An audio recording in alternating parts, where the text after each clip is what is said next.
Sure seems like the whole country is going to complete shit right now, doesn't it? Mommy and Daddy are just yelling at each other upstairs, and all the woke cartoons suck. Good thing you've got the Daily MoJo, kiddos. Just sit back and let Uncle Brad tell you all about it. And don't worry about Uncle Ron over there. He's mostly harmless. Mostly. When we're together, it's a big bright day. Clap, clap, stomp, stomp, shout, hooray! Big bright day. Come on in and sit a spell. It's time for the Daily MoJo. It's a big bright day. Come on, kids. Come on in. It's time for the Daily MoJo. And yes, the entire world seems to have gone down the crapper. Yeah. But that's okay because we're here to put a smile on your face no matter what. Well, for the most part, anyway. Fern was the name of the tropical storm. Even though it's not a tropical, it's a winter storm. They don't name winter storms. Winter storms go unnamed. You knew that. I don't need to tell you that. Yes, you did. Don't admit your As of schadenfreude. this morning. Winter storms don't get names. Tropical storms get names. But they decided to name Fern Fern. Why? Okay. Does it matter? We still get to see great new toys like this one. Where the hell was this? I don't even know where we found. Somewhere across the United States. This little sucker right here. This is soon going to be parked in Ron Phillips' garage. Shoot, I need one. Do you have room for it?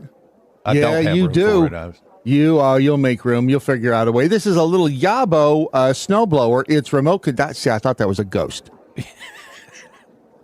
Seriously, doesn't it look like a ghost? Yeah, because you can't see Yarbo there. You can't see the little Yabo in the background going along, and then you see, what the hell? Is there a ghost moving along the... I thought, whoa, that's how people see ghosts right there. But it's not nearly as expensive as you think it would be. That one right there is a little more expensive. There is, let me just tell you, if you can get out of your house today, you're doing better than, 90% of the country. I did discover that here at the motel, you don't even have to worry about taking out the trash because, well, you can't open the garage door and you can't open the gate. If you can't get to the trash, you can't take the trash out, can you? Nope. Works for me. I doubt there will be a trash pickup here anyway. I don't know if this was a complete surprise to everybody. I mean, they told us it was going to be Snowmageddon. They told us it would be Snowpocalypse. Yep. And so far, let's see, have we heard of any official deaths? Down San Antonio or Austin. Right there, we're like, whoa, is that a tornado? No, that is a steam devil, and it was right here in Lewisville, Texas. Who knew? Did you see it? Did you get to see it? I'm looking at it right there. No, I mean, did you physically see it? How many people ever physically see any of this stuff? Apparently, freaking Timmer At was least, on scene. At least one. Yeah, I guess. Yeah, we don't talk about him. I don't like douche canoes. Anyway, so this is a giant, this is a steam devil here, which is a lot like a dirt devil or a dust devil, but it's not made out of dirt or dust. It's, say it with me now. Steam. Steam. Yeah. That's right, because it's made of water, not of dirt or dust. So that happened. I mean, this storm had a little bit of something for everybody. Some fun facts. Over 2,000 miles long, this storm was. 2,000 miles, longer than the distance from Miami to Seattle. It impacted over 300 million people with warnings. It was one of the most widespread winter wallops on record. Yeah, chew on that. Record-shattering snowfalls. Little Rock, Arkansas got 6 inches of snow on the 24th. Today is the 26th, Saturday, right?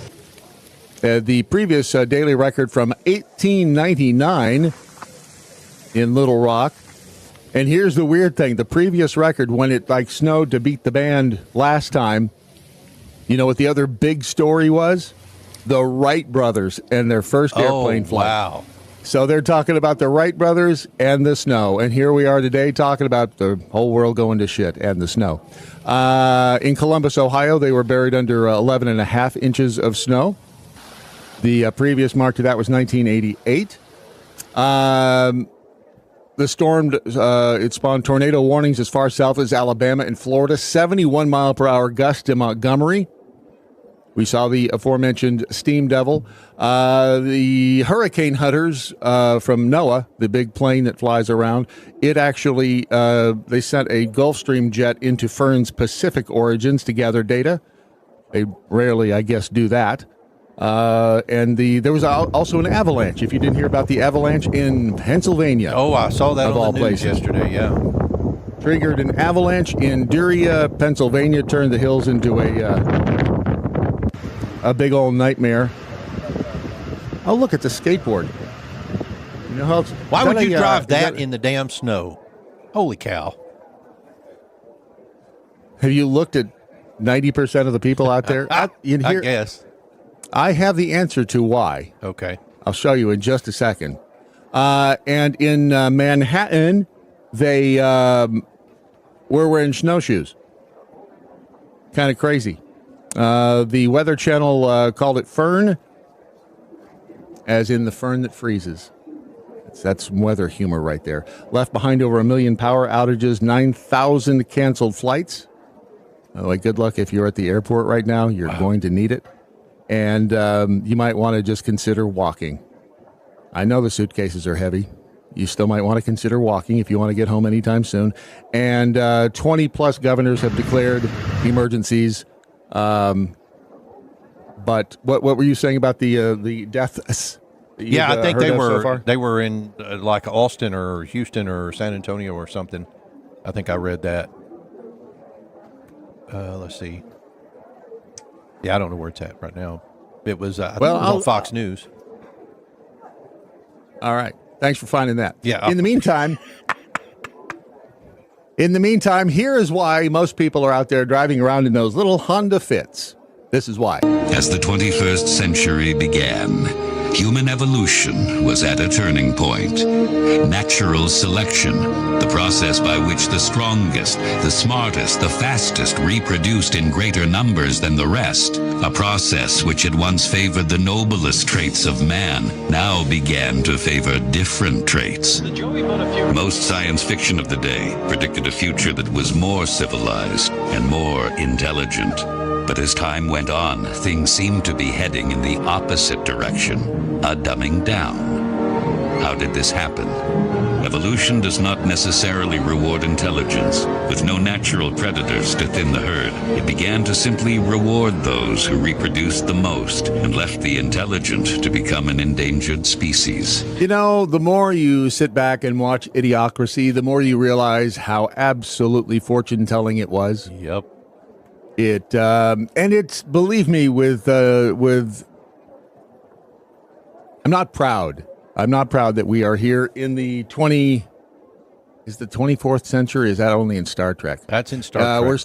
We're only in century 21, aren't we? Yes, sir. See, this is why it confuses me, because the century 21 real estate firm has been around since the 20th century, a long time. And it was like, wait a second, what that was it? And are they still around? Is Century 21 real estate still a thing? That's good. I've not seen one of their Century 21 real estate. Because if they are, I mean, I don't want to tell them how to run their business. They sure are. Yep. No, it doesn't look all that. I mean, they've got a website that looks, but and I think it's just a franchise. Well, I guess it was 14,000 independently owned and operated franchises. Yep. That's all. 14,000. Yeah. How many Century 21? They were founded in 1971. And that was back when my dad was in real estate, and they were like this. The signs were brown and harvest gold, and they were like the schniz. Was he a Century 21 realtor? Nope. No. Okay. He was not. We eschewed the corporate franchise. How many were there in, let's see, 1975, let's say. 1975, 71, exact number of franchises, 75, not explicitly searched, blah, blah, blah, 75. 6,000 franchises in 11 countries by 1995. How many did you say there were now? Still 16,000? No, 14. Yeah. 14,000. So it's still, I guess it's still kicking. I have not seen a Century 21 sign, though, in forever. And I guess they've gotten rid of the, let's see, the brown, well, it's still gold and black and brown. Or, oh, wait a second. There is a Century 21 home team right here in town. Yeah.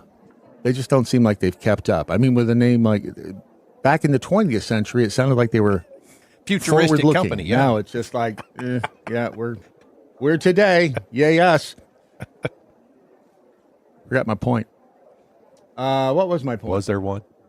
Just asking. Probably not. Oh, yes, the dumbing down. Because a lot of this can be explained. We'll get into the shooting up in Minneapolis here in just a bit, because I have some things to say about that. But before we do, I want to see how we get there, how we have found ourselves in this place. And for that, I think we need to hop into and we don't have to go that far back, really. This is from the second impeachment of Donald Trump, and this is, I'd like to thank his defense attorneys for putting together this montage so I didn't have to. This is a montage of all of the people with TDS and the Never Trumpers, et cetera, describing what you should be as a person who doesn't like Trump, what you need to be doing out there, because Trump, Trump's a rapist.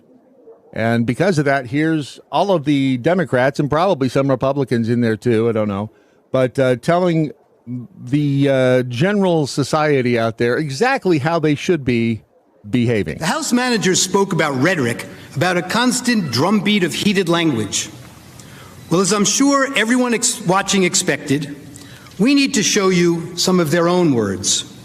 By the way, it's lengthy. I just don't even know why there aren't uprisings all over the country. Maybe there will be. There needs to be unrest in the streets for as long as there's unrest in our lives. You got to be ready to throw a punch. You have to be ready to throw a punch. Donald Trump, I think you need to go back and punch him in the face. That I thought he should have punched him in the face. I feel like punching him. I'd like to take him behind the gym if I were in high school. If we were in high school, I'd take him behind the gym and beat the hell out of him. No, I wish we were in high school. I could take him behind the gym. I will go and take Trump out tonight.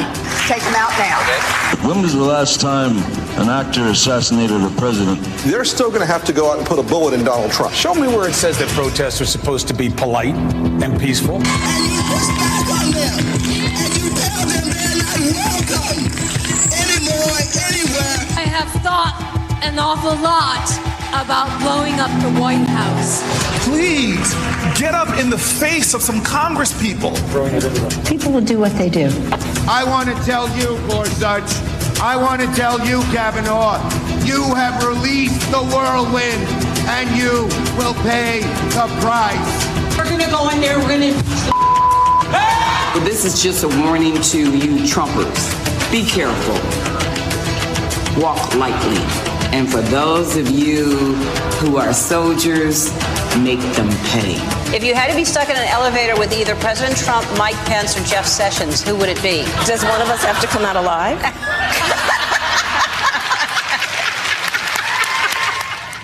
I'm going to pause it right there because there is more, and we'll play it more. But that's just when you have the power, the people that are in power, hold elected office, and others who are looked up to, getting out there and saying things like that to the great unwashed, what would you think the response would be to anything that was endorsed and or, I guess, put in motion by the President of the United States, Donald Trump? They've been told what to do. They've been told to get out there and throw a punch. They've been told to get out there and put a bullet in Trump. They've been told all of these things by people who are in these important positions. So why is anyone surprised at the storm of feces that is swirling around every part of anything that has to do with any piece of legislation or policy that has to do with Donald Trump? And here's more. And there's more. Thank you. I promise to fight every single day One, I'm a fighter and I'm relentless, but I'm a fighter and I'm relentless. A fighter and I'm relentless. I will fight like hell. But the way I see it now is that we pick ourselves up and we fight back. That's what I think it's all about. We stand up and we fight back. We do not back down. We do not compromise. No, I won't back down. No, I won't. Sorry, I just felt the need. Today, not tomorrow, not ever. You can either lie down, How? That's the only thing I want to know. How? See, she's focused on I got you. You can whimper, you can pull up in a ball, you can decide to move to Canada, or you can stand your ground and fight back. And I won't back down. And that's what it's about. We do fight back, but we are going to fight back. We are not turning this country over to what Donald Trump has sold. We are just not. Look, people are upset and they're right to be upset. Now we can whimper, we can whine, or we can fight back. Me, I'm here to fight back. Hey, you want a beer? Hey, hon, welcome home. You want a beer? I'm just having a beer with all the people here. You want a beer? Oh. I'm here to fight back because we will not forget. We do not want to forget. We will use that vision to make sure that we fight harder, we fight tougher, and we fight more passionately than ever. We still have a fight on our hands. Fight hard for the changes Americans are demanding. And the thing that gets me, and I'm not even going to get upset about it, because the thing that gets me about these people is that they continue to spew this rhetoric, this propaganda, and then they get on television. They go, I can't believe that the people are acting. They knew exactly Well, they don't give a damn about those people. No, they want them. They are useful idiots. That's and that's exactly the problem. Right. Yep. They are using people. They are using them as pawns, which, let's face it, that's been happening since the beginning of time. That has been happening. The useful and the people who are out there fighting and causing a ruckus think that they're doing it for an honorable cause. That's the worst, the most heinous part about all of this is they think that they're doing the right thing. In a lot of instances, there are some that just are out there to cause trouble and to start a fight. But a lot of them believe, and I would say the majority of them believe, they are doing the right thing. Get in the fight, to winning the fight, fighting. We'll use every tool possible to fight for this change. We'll fight to fight, fighting hard. There are probably courses that these people attend to find out how many times they need to say a certain word or a phrase to make sure that it catches in the minds and the hearts of people that are listening. I'm sure that there's a formula to all of this. It's about fighting and fight. We got to get on our front foot and fight back. Problems, we call them out and we fight back. I'm in this fight. And I am I've had enough of her. Yep. So it's because Donald Trump and his administration are the ones actually doing the hard work, getting rid of the people who have been in this country, in some cases for decades, illegally. And I get it. There are some nice illegal aliens. I've known some, I think. At least I think I have. I was never really told. I was never shown evidence of the people I was told were illegals and that they couldn't be working where they were supposed to be working. But no one ever showed me the evidence of that. Anyway, I'm going to take the people who told me on their word and say, all right, so they were illegals. They were nice people. Still are nice people. But the thing is, we as human beings, if you don't have feelings, if you don't have some empathy and or sympathy for some of these people who come across the border, then you don't have a soul. Correct. Because in a lot of cases, they are really trying to escape some place that is oppressive in some sense of the word. And I've seen them come across the border firsthand. I've seen these people get off the boat, a little raft, walk into the darkness in South Texas, and they're scared. They're holding babies in some cases. Now, by the same token, there are also those who wish to do evil, who are criminals, rapists, murderers, thugs, ne'er-do-wells. They're also in that mix, which makes this even tougher. Yeah, they're coming here to escape, I guess, their country's disciplinary actions, if you will.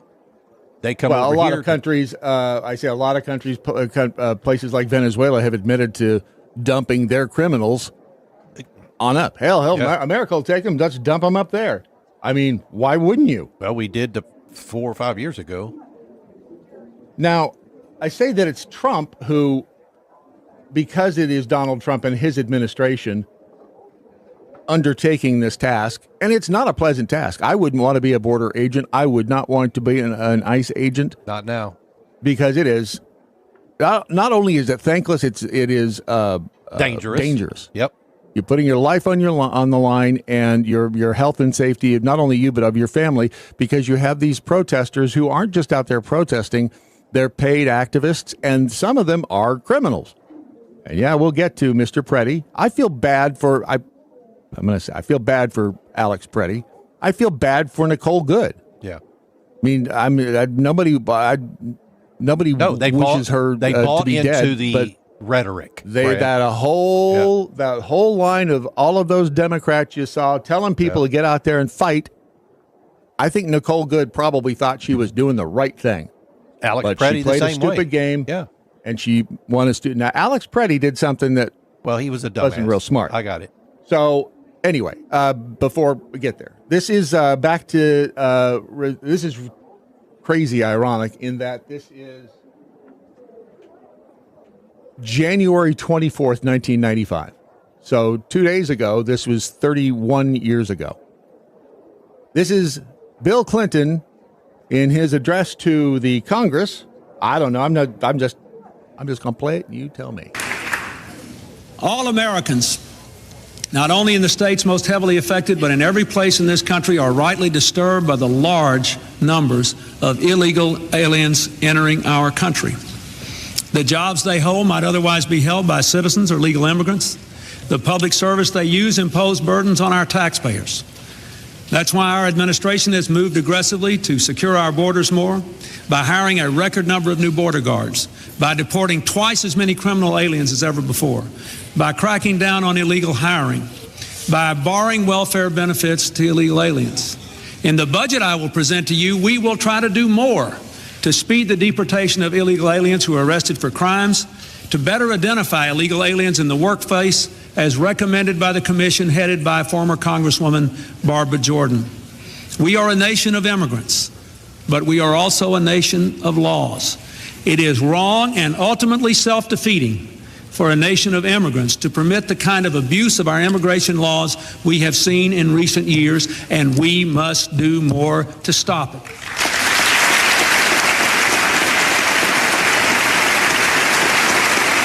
Had I had time, I would have, because I think we have the software capability to do it now, could have taken all of those words and had them be said by Donald J. Trump. Yep. And see if the reaction would be the same. But that was Bill Clinton speaking 31 years ago and change about the fact that there are too damn many illegals in America and we got to do something about it. And he called them illegal aliens, which you can't do anymore, apparently. Well, they are illegal aliens. They are. And you can do it. Some people want to suggest that you can't. One little punk on CNN made that mistake. I don't even know who this little Scott Jennings, and he got into a little tiff on CNN. Here's that tiff. I recognize you haven't reviewed all the material anymore. And but you have. The I diverse, don't. the percentage. Who are you to tell me what I can't? You little bitch. Who are you? Because that punk, I mean, I don't know how, he's 12? Maybe.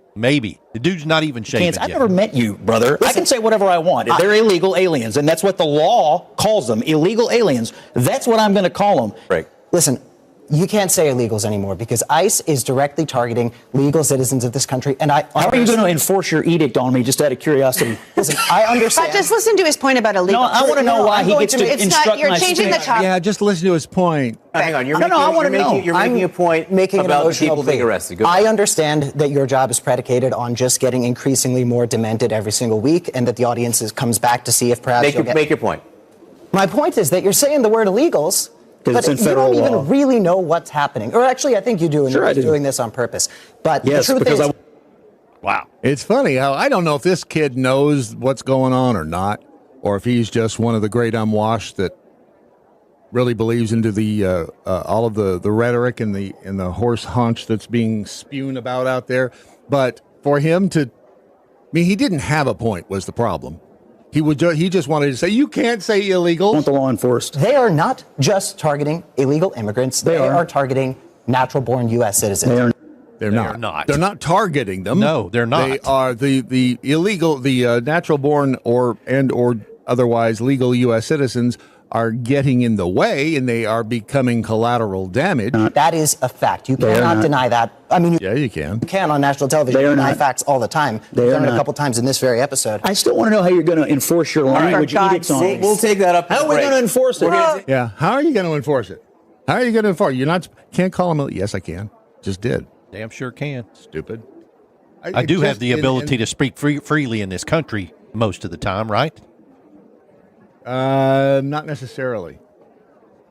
I mean, in theory, you've got freedom of speech. It's, as we've said many times, though, it is not freedom from consequences. I'll tell you what it is, right? I'm looking for the, where in the hell did the lotion? Where's the lotion? Is it in the basket? It's in the basket somewhere. Healing and prevent. Oh, no. Right where it said, Brad, it's the lotion is right where it says hand and body lotion. So anyway, if there was ever a time to not having, I mean, you can't ever have too much lotion on. Careful, Ron. You can't ever have too much lotion on hand or foot or leg or arm this time of year because it's dry. It is really, which is ironic because outside it's wet. The ground is covered with solid water. You'd think, hey, it's awfully wet out there. It's not. It's really dry. Again, another one of those ironies of Mother Nature. So you need to have a lot of lotion on hand, which is what I'm moisturizing even while we speak. And it smells fabulous. Vanilla mint. Go to smellmymojo.com. You can smell vanilla mint. You can smell lavender. You can smell cucumber lotion. You know, I have not tried the cucumber. You've tried the cucumber, haven't you, Ron? No, actually, I haven't. I thought you loved the cucumber. Oh, it's the eggplant. Sorry. It's one of those. The citrus lotion as well. But the bottom line is that this is a fabulous lotion. It works well. It keeps you hydrated. It keeps you moisturized. And it's not one of those giant corporations. Valerie Dittmer, the owner of the company, created the company for a reason, to solve a problem that her daughter was having some issues with reaction to, I guess, chemicals in some of the store-bought schniz out there. Again, the problems that we didn't have 30, 40, 50 years ago. You didn't see people having reactions to chemicals inside the products that we were being sold in this. And of course, the real problem behind that is that when you have a population as large as this country and the world, and you're trying to make stuff that goes everywhere, you have to get, let's say, creative with the ingredients simply to be able to make it on such a scale, which is the beauty of a small business like Smell My Mojo over at Sugar Creek Goods. She doesn't have to make just these enormous batches of anything. It's all small batch, so she can get the right ingredients, the natural stuff, the stuff that doesn't have the weird chemicals that makes you grow a third eye in the back. Although a third eye in the back of your head wouldn't be a bad idea. Nor would the little third arm and forehead. I mean, there are some improvements that we could make on it, but that's not what's going to happen when you use this lotion from Sugar Creek Goods. Nope, you're just going to get moisturized. It's going to be, well, as the Democrats say, a fight. But at this time, it's a fight against dry skin. It's the right fight at the right time. Can I get an amen? That's right. Amen. Go to smellmymojo.com right now. I mean, while it's fresh on your mind, and order some vanilla mint. And Ron's favorite, the cucumber. They don't have the eggplant. Yeah. Smellmymojo.com and use the promo code DailyMojo, and you'll get 15% off your purchase price. While you're moisturizing, you'll be saving money. I can't think of a better combination than smellmymojo.com. Oh! Boots on the floor, coffee in hand, spin that dial. We start the band. Boots, check. Keys, check. Attitude, check. We'll take it from here. Sun comes up, headlines burn. Mic goes live, we take our turn. Bradley J. Staggs laughing at the seams. Talking big talk about big wild Daily Mojo. Bang that drum, chasing down that American dream. One job, one job, wrong. One job, wrong. Daily MoJo, beat that chest. When I was broke, we still believe. One job, wrong. We're chasing that American dream. The Daily MoJo. Daily MoJo. So Yarbo, that snowblower that we saw a little while ago, I was thinking that was like Korean or something. But it's actually based in New York. Yarbo is based in New York, founded by Alan Huang and Kenneth Coleman. They specialize in developing modular, autonomous, all-season yard robots designed for tasks like snow removal, lawn mowing, and leaf blowing. That little snowblower is only $5,000. I mean, that's a pretty cool little... If you live in a snowy environment, if you live in winter... I should tell you that story sometime about a host that we had on one of the programs that we produced for DIY, and she says, if you live in winter... Yeah. 3 Michelle, months of the year. No, Sure it's do. not. It's not. It's you don't live in winter. You might live where it's bad, but you don't. Okay. Anyhow, but if you live in winter, the Yarbo snowblower might be for you. We need to start selling these to make a little commission. It's like it's got an attachment that's the snowblower. I wonder what else you could put on the front of that little joker. A lawnmower. You'd like an eggplant attachment, wouldn't you? Lawnmower. Is that what you're calling it nowadays? That's okay. They are headquartered in the United States. Products are developed with R&D and manufacturing facilities in Huizhou, China, because you can't make this stuff in the United States, not and sell it for $5,000. That's the problem. I mean, it would be great to be able to, like the small businesses that we do our affiliate plans with, like Smell My MoJo, to be able to do these things in this country. But tell me you could make this in the United States and still be able to sell it for $5,000. Because you couldn't. Your labor costs would be way too much. Because you get $20 an hour for working at McDonald's now, for crying out loud. And speaking of robots, Ryan Hall, dude is a genius. His he's the guy, setup is really nice. If you're not familiar with Ryan Hall, he is the 3.1 million subscribers on YouTube. He is a meteorologist. He used to work at a little station in Kentucky, and then he went, you know what? I bet I could do better on my own. Dude, at any one time yesterday, he was right. Or Saturday night, at any one time, there were 70,000 people watching his live stream. Yeah. And he has the All Squad, and they do a lot of community events. They give away, or I guess you could buy these little snow gauges, basically. I can't remember what he called them, a Ryan gauge or a Y'all gauge or something like that. And he gave away, I was watching last night or this morning, he gave $1,000 away to somebody who just had gotten one of these and stuck it in their yard, showing how deep the snow was. Smart kid. He's what, 30? Maybe 30. Anyway. Yeah. Smart kid. Uses the, what's it called, the Y'all robot? Y'allbot. And it can answer questions within half a second. And I mean, it's basically his little sidekick sitting there and talks back to him and will read comments in the chat. It'll give the forecast. It's pretty amazing. Has its own channel. Y'allbot. Oh, the Ronbot? Oh, Y'allbot. Yes, and it's got its own YouTube channel. Y'allbot. That's the YouTube channel. I was watching it this morning. Right there. 824,000 subscribers to Y'allbot. Pretty cool. All right, off to Minneapolis for the second time. In what? When did it's been this month. There have been 3 shootings this month. When was it that it's only been a couple of weeks since Nicole Renee, Good. Yeah. What's her name? Renee Nicole Good. Mm-hmm. What did I call her? Nicole. That's fine. That's her middle name. That's her middle name. Yeah. And this time around, it was this guy, Alex Preddy. Alex Preddy is a, let's see what we know about Alex Preddy. He's 37 years old. He's an American citizen. He was an ICU nurse at the Minneapolis Veterans Affairs Healthcare System.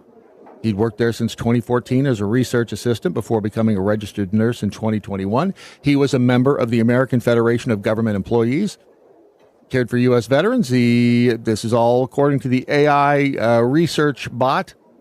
Colleagues praised him for his compassion and dedication. He was born in Illinois to a family of Northern Italian ancestry, grew up in Green Bay, Wisconsin, graduated from Prebley High School in 2006, earned a degree from the University of Minnesota's College of Liberal Arts in 2011. He was, in fact, a lawful gun owner with a Minnesota permit to carry a handgun. He was, his political views aligned with the progressive left-wing causes, particularly anti-ICE activism and opposition to aggressive federal immigration enforcement. Because as we said, all of those people out there fight. Go out to the street. Why should protests be peaceful? I heard him say it. He was following orders. He participated in protests following the killing of Renee Good. So I don't know if that's irony or if that's just the universe unfolding as it should. He was also on the ground when Renee Good was shot. He was filming operation and was also directing traffic. His ex-wife described him as a Democrat protester. During the 2020 George Floyd demonstrations near their neighborhood, he was reportedly involved in encrypted signal chats. Yeah. I mean, by all accounts, just a average dude. These encrypted signal chats and ICE watch networks. Now, again, did he think he was doing the right thing? Probably. The far-left activist groups that track and mobilize against immigration raids, though no evidence confirms formal ties to organizations like Antifa or the Freedom Road Socialist Organization beyond online speculation. Let's see here. Family described him as benevolent soul, cared deeply for veterans, family, and friends, his final act being to shield a woman from agents.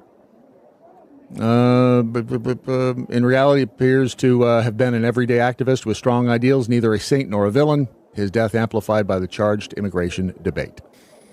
And he had no criminal record or history of arrest that we are aware of.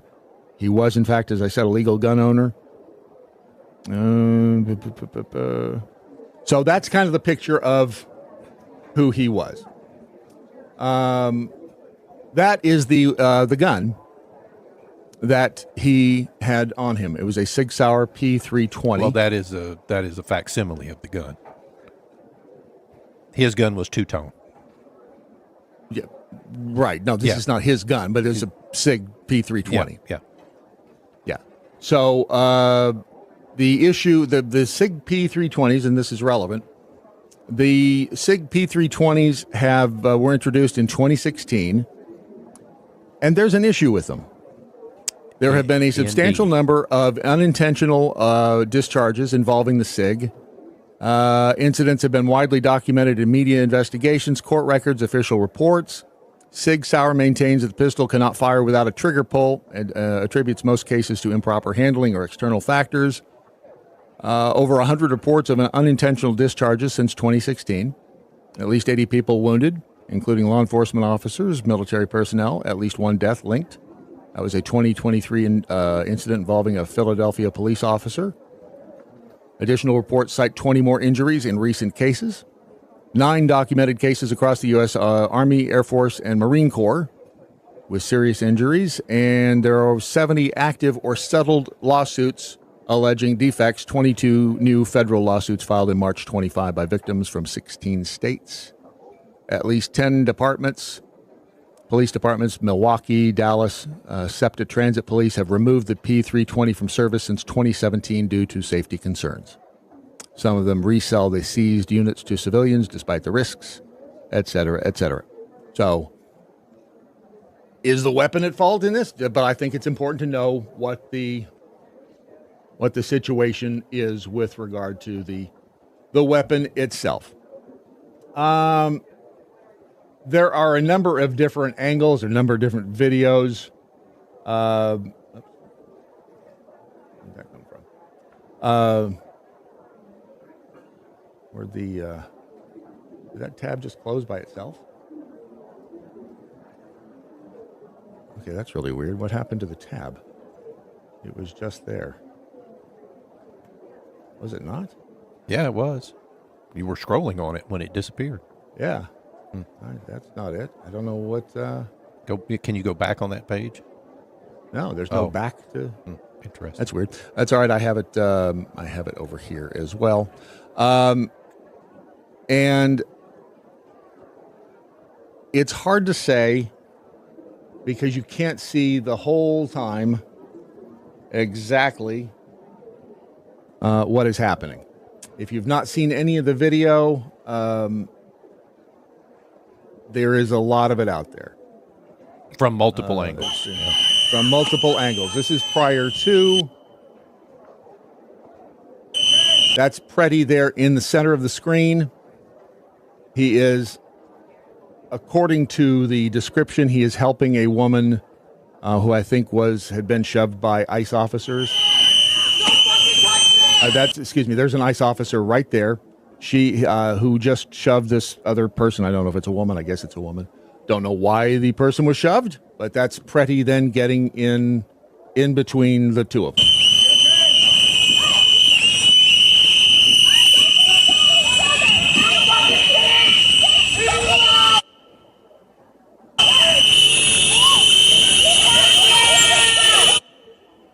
I'm not pausing it. That's the video pausing it.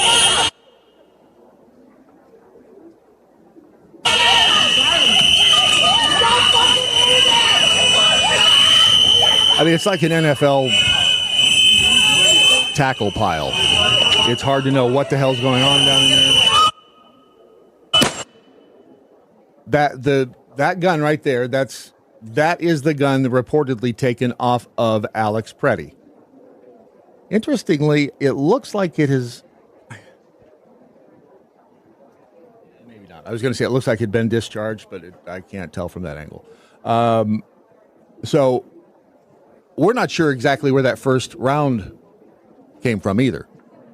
Some people have theorized that it was actually that SIG. Discharging, yeah. Discharged. Don't know.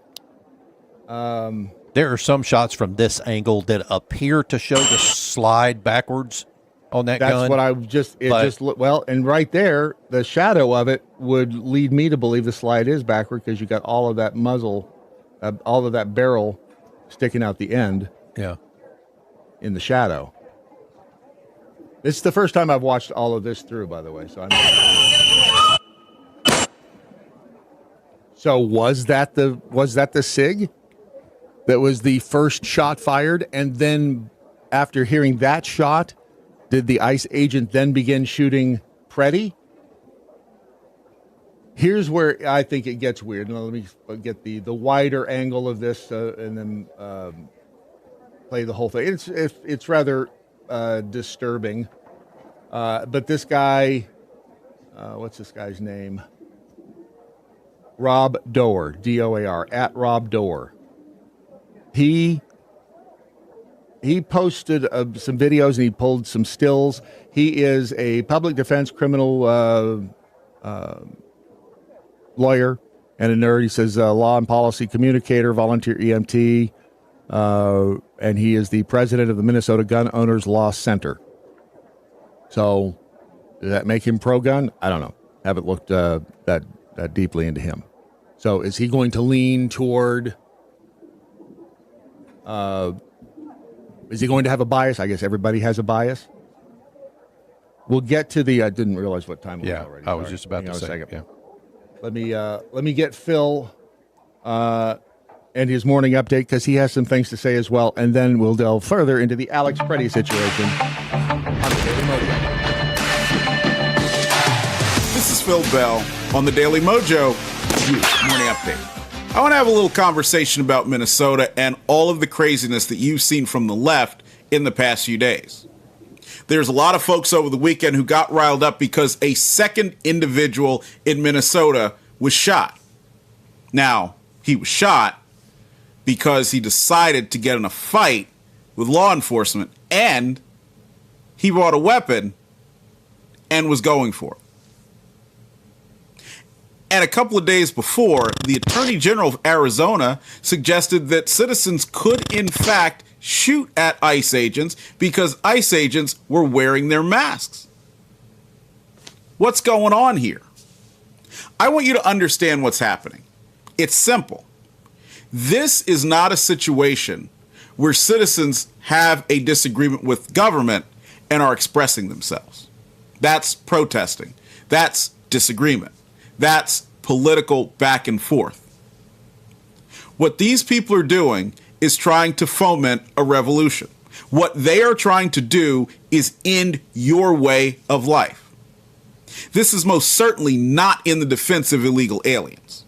This is not because they're worried that they might have to pay a few extra dollars for their avocado toast if the people who make it suddenly get paid minimum wage. This is being done with the goal of ending every aspect of how you live, where you live, what you drive, if you drive, where you go, if you go. There is no defense whatsoever for what is happening. And if you choose to defend it, you will be bartering away 250 years of American freedom. The choice is yours. So what I want you to do is leave a comment under the show, especially if you disagree with me. I want to know why you would even consider getting in bed with the type of domestic revolutionary who is active in Minnesota and trying to take one U.S. state away. And what I also hope you'll do is download the Daily MoJo smartphone app and enable notifications. That way you'll be up to date on the latest craziness and good stuff coming out of Washington, D.C., and you'll know how to share it with others. Stay sharp, stay strong, and stay free right here on the Daily MoJo. Before you go, remember to hit that like button if you agree with Phil. If you don't, let us know why in the comments below and share it with the world. Phil Bell's Morning Update is exclusively on thedailymojo.com.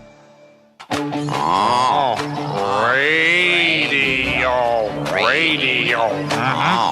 Monday hits like a freight train.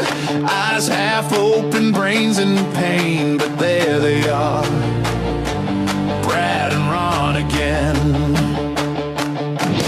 Brad sharp words that cut through fog.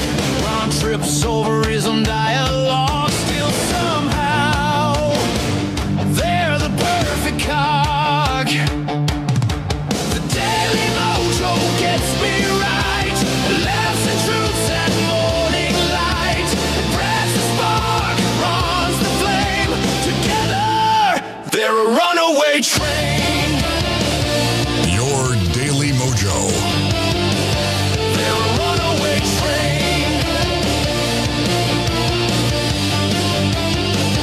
They're a runaway train. I have been remiss. They're a runaway train. Keeping up with all y'all over in the Rebel chat room. My apologies. TLC Dragonfly says, I honestly don't see the guy literally picking a fight, but inserting himself into the situation, absolutely. Damn it, with Beaver, did anyone's rumble stop? I don't know. Glad86, I don't understand why people are still buying them. I've seen oopsie pops with that one weapon. You know, the thing about SIGs is I've never owned one. I know some people who have and do and like them. I'm pretty sure that Fox Mulder used one as a backup when it was his ankle gun. And I just like the name. And they look cool. Beyond that, don't know. Sir Rad Bastard, problem is that there are insurgents all across the country willing and able to travel to the best places to kick off their insurrection. And that's absolutely the truth. And that's what Phil was talking about. It's more than this isn't just about an ICE protest. This is about trying to change the very fabric of and it has been this for a very long time. This is just another event in that ongoing process. And to be fair, and credit where credit is due, they're making headway. Now, I think the resistance to the resistance seems to be ramping up, which is good, but it's never going, as we were talking with Phil on Friday, this fight is never going to be over. Nope. We were just lulled into a false sense of security in the past decade or so, in the past century or so. And, this year is the 250th birthday of this country. And it's, let's see. Let's see how long we can keep it. I'm only going to be here for probably another, well, who the hell knows? Maybe a week, might be a day, could be 2 hours from now, or it could be 30 years. One never knows, does one? But you have to fight while you're here if you want to keep what you got. Was that inflammatory rhetoric? You decide. So this is from WMAZ television. We've up in Minneapolis, and this is the complete through. I think soup to nuts video of it's kind of the wide shot of what happened. Pardon the pun. With Alex Preddy and ICE. Good, and has led to escalating tensions between protesters and federal officers. Cell phone videos captured the moments leading up to the shooting death of 37-year-old U.S. citizen Alex Preddy after an encounter between protesters and federal officers. A Border Patrol agent pushes a woman who is a protester. Preddy gets in between the woman and the agent, who then appears to deploy pepper spray. As Preddy is being taken to the ground by a group of federal officers, one of them discovers he is armed with a handgun. Another officer opens fire.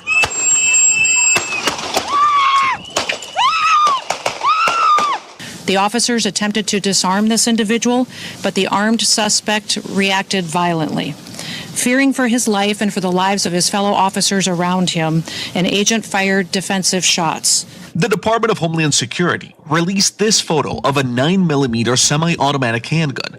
Minnesota officials say Preddy, an ICU nurse, had a valid permit to carry and was legally allowed to have the handgun in Minnesota, which is an open carry state. I just saw a video of more than 6 masked agents pummeling one of our constituents and shooting him to death. How many more residents, how many more Americans need to die or get badly hurt for this operation to end? Interesting way to look at it. Yep. Now, to the nitty-gritty of this whole thing, if Alex Preddy had not, and hell, let's back up. Let's take it from the get-go of the ICE agent pushing. Though I do not know what happened prior to that. I'm sure there's video out there. We've seen what happens with these protesters, how they are getting, and this is what they want. This is the goal. They are looking for the next. Alex Preddy was the wrong color. They keep getting. The problem is these activists aren't getting the right color people in front of the bullets. That's the issue. It'll keep happening because if this person had been black, if Alex Preddy had been black, whoa, Nelly. Or if Nicole Good had been black, whew. They're looking for another George Floyd. Look at the mileage they got out of George Floyd. Yeah. And continue to get mileage out of George Floyd, who arguably was a criminal. Maybe he was a nice guy in person, but I mean, you look at his rap sheet and you look at what he was doing when he got himself. Now, do I think that? I mean, we've seen the real truth since George Floyd, since the days of George Floyd, which was 6 years. Is that 2020? That's 19 or 20. It's been a while. It has been a hot minute. But I mean, he had fentanyl in his system. He had, was it Chauvin's knee on his back that killed him? Doesn't look like it, but doesn't matter, really. They're looking for the photo op and they're looking for the soundbite, and they got him. And that's what they're looking for here. And Alex Preddy may have thought he was doing the right thing. Now, part of and who was it that said in the chat, not a responsible gun owner? That's the thing. When you're carrying your gun with you in public, you got to be extra careful, because with great power comes great responsibility. And again, maybe he thought he was doing the right thing. I'm an armed citizen and I'm standing up against these Nazi thugs that he's been told are Nazi thugs. And he believed it. He thought he was doing the right thing. Maybe he thought he was in Nazi Germany. These were actual Nazis, and he was out there defending America's way of life. Right, but when you put your gun on your hip, that morning before leaving the house to go stand in front of law enforcement officers, do you not consider the fact that you may end up not coming home that day? You should. You should think about that. But That's why, the problem. Is if you're going there, why strap the gun on in the first place? Because he thought he was doing the right thing. He thought, and he's been told, and if you believe deep down inside that these really are the Nazis out there taking people down, then he thought he was doing the right thing. But I'm giving him the benefit of the doubt. What was the right thing in his mind? To defend to pull that the woman weapon who got to shoot he someone? didn't pull the weapon. No. Is the right thing eventually? I mean, why would you carry it if you know you're not going to use it? He's carrying it thinking he might have to use it. Yeah. Agreed? Okay. Absolutely. So it just seems weird to me that you would put yourself in that position thinking if you're that going you up might against have to use Nazis, it. but if you're going up against Nazis, you're doing the right thing. If you feel like you are out there for baseball, hot dogs, apple pie, and Chevrolet, and you're going up against the Nazis, then you, in your mind, are righteous and you're doing the right thing. That's the problem with propaganda and rhetoric. Because you have a number of people, significant number of people, who will believe it. Yeah. The problem is, and I don't know, again, what happened before this ICE agent pushed this woman. Don't know. She may have been spitting on him. She may have been, I have no idea. But he pushed her. Preddy got into the middle of it. The ICE agent, for whatever reason, sensing a threat, starts spraying the bear spray, and then all hell breaks loose. At any moment, at any given, and the ICE agent, on the other hand, the ICE agent has watched TV. He's seen what's happened. He knows these people. He probably has been threatened to his face. He believes his life is in danger, and it is, because people have been out there saying you got to kill these Nazis, and to them, he's one of the Nazis, so he's out there defending his life, and he's doing the right thing, searching for and trying to get rid of illegal aliens in this country. Do you anticipate that any of these ICE officers knew that he had a weapon on him before that? I don't know how they would know it unless one of them saw it. We don't have any indication of that yet. No. But when they start taking him down, his shirt... My opinion is that they saw it during the scuffle, yes. Oh, yeah, because his shirt goes up. You can see his shirt going up, and then when they see it, and that's when the one officer reaches down and grabs it. And somebody yells gun because there's dash cam video of that car right there that you see. There's dash cam video of that car, and you can hear someone yell gun. Between protesters and federal officers. A Border Patrol agent pushes a woman who is a protester. Preddy gets in between the woman and the agent, who then appears to deploy. Those are right there. That is 5 or 6 human beings do what human beings do. Yeah. Yeah. Pepper spray. As Preddy is being taken to the ground by a group of federal officers. Don't know what Preddy was saying at that point. Don't know if he was fighting. Can't tell if he was struggling. You paused it at a good spot there because his shirt is up, and that's when they see his gun. Yeah. Yep. One of them discovers he is armed with. And he's removing it from him right now. The handgun. Another officer. The guy in the tan in the middle, right, almost dead nut center of the screen, is removing, I believe, the weapon. And then this guy sees the gun. He's already got his hand on his weapon. Yeah. I mean, obviously, tensions are, you can't get any tighter wound than what everybody in that group is right there. You are, every one of those guys is going to fight for his life. Up until that point, they were taking him down.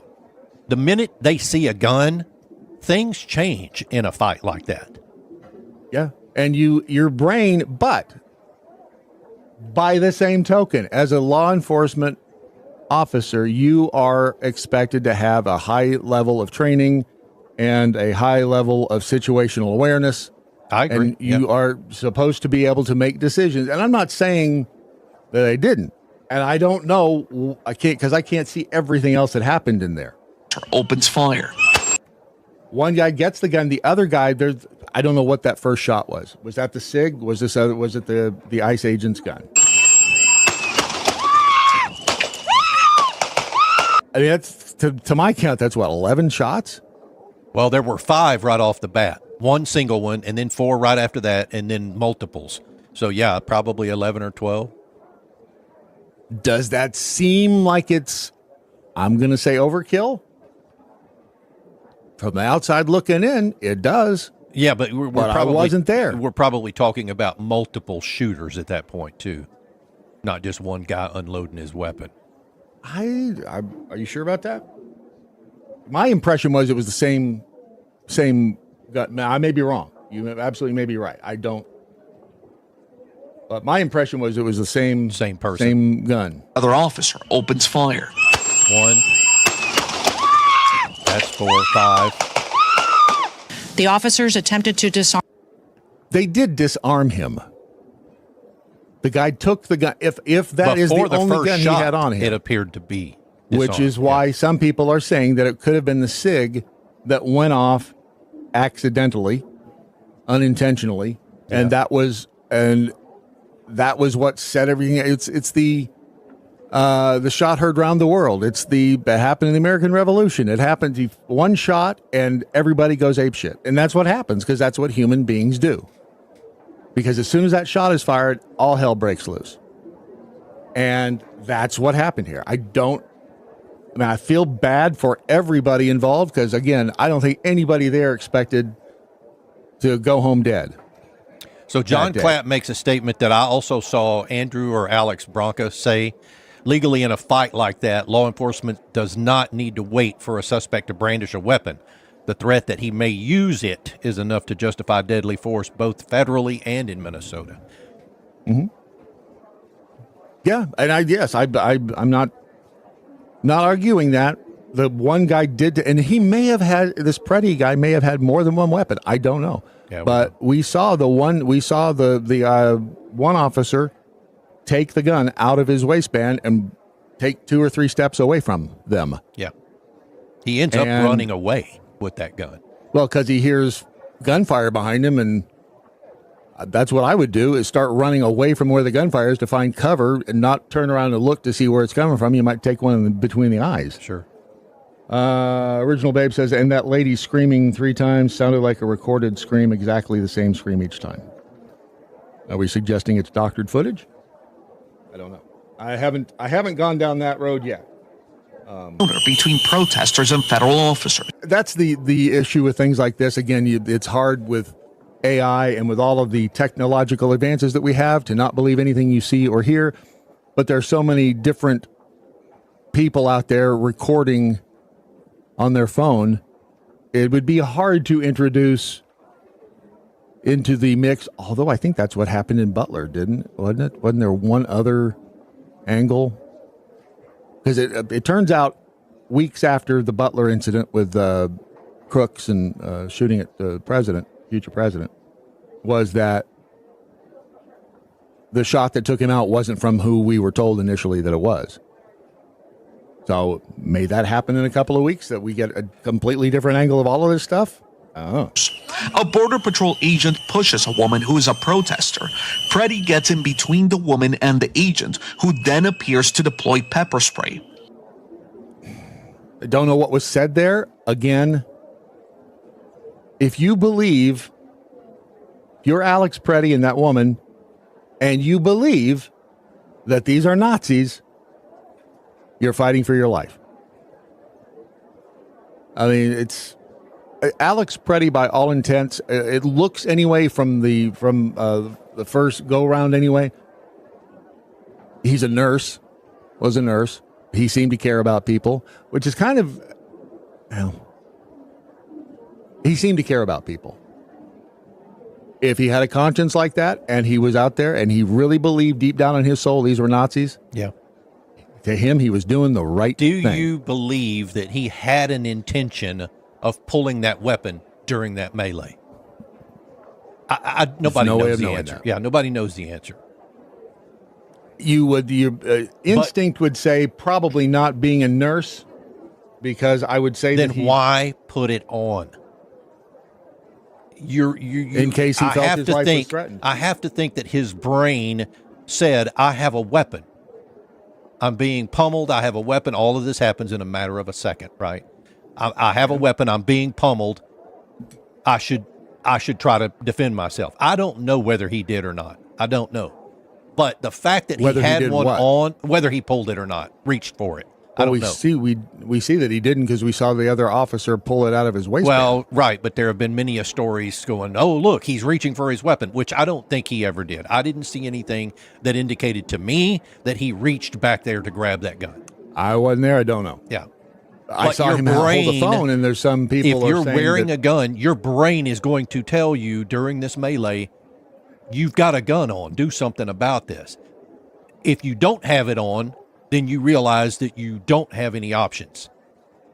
All of that takes place in a second. I mean, why? That's the struggle I'm having is why, if you know you're going to put yourself in this position, why put the gun on?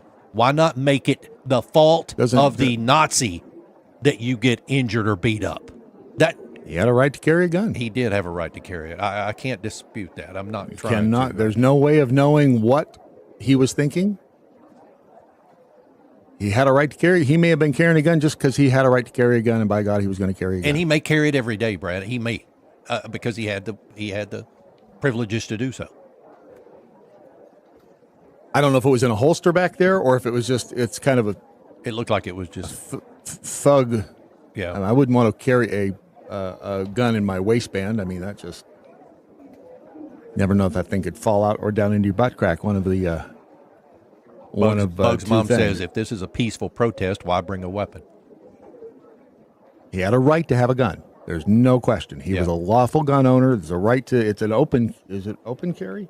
I think it was open or concealed in Minnesota. It might have been to his benefit to have the damn thing in a holster on his hip. Yeah, I got you. Yep. Then it would not have been a surprise. Yeah. So was what he was doing by coming, and again, I don't know what happened before with that woman and being pushed. Or what was being said when he was trying to put himself between the Border Patrol or the ICE agent and the woman. Yeah. By the way, I forgot to mention this, but we're talking about the deaths in the weather. Hypothermia in Austin. 16-year-old girl died sledding in Frisco. Her friend has life-threatening injury. 16-year-old boy was driving a Jeep, pulling a sled, and they hit a curb and threw the sled into a tree. Ugh.